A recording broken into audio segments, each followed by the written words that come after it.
am Andrea Richards Scott, and Denise did a wonderful job of introducing me, but I want to share with you a little bit about me so that you will understand the perspective that I bring when I'm speaking to you tonight. I am the purpose guy. And that's important to me because I worked in corporate America for many years. And when I worked in corporate America, I was so driven about being successful. I mean, all I focused on was being promoted and being successful and doing everything that I could do to accomplish my goals. I was absolutely driven and passionate.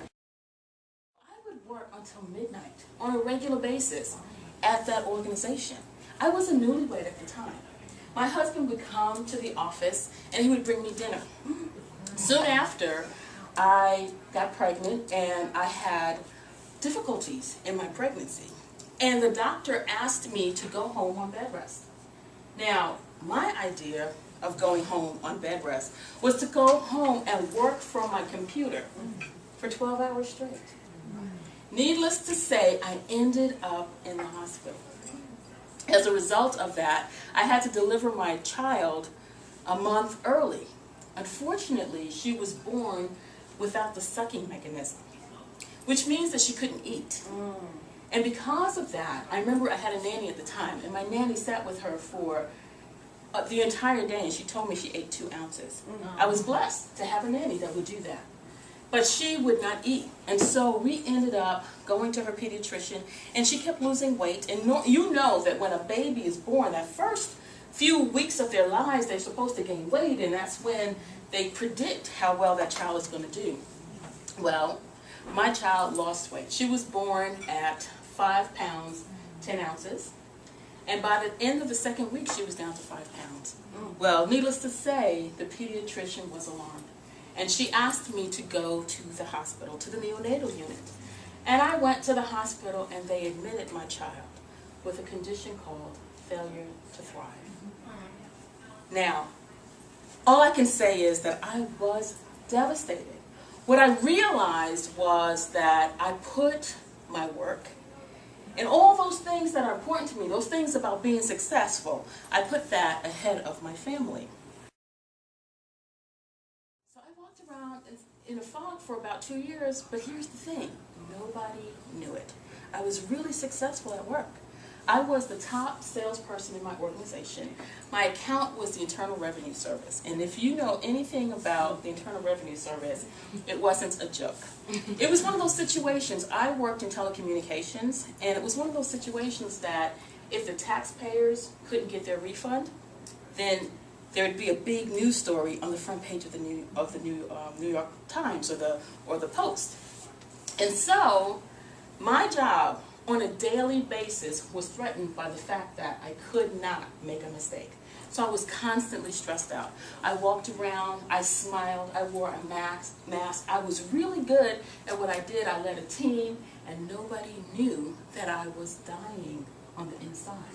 Everyone thought I was successful. Everybody pretty much just thought everything was okay.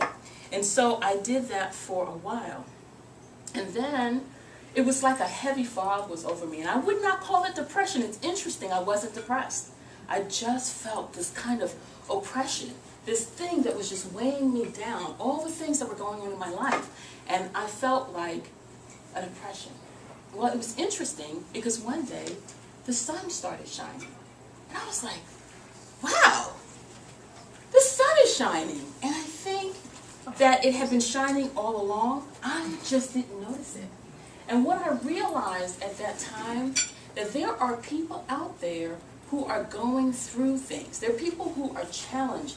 There are people who have a lot of stuff going on in their lives, and what they do is they make a permanent decision about a temporary condition.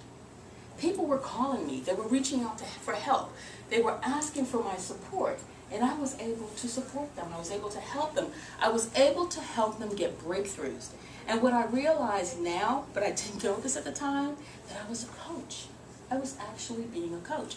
And so soon afterwards, my organization decided to reorganize. And it's interesting because I had always wanted to start my own business. I mean, if I think back 20, 25 years, I've always been talking about, I want to start my own business, I want to start my own business.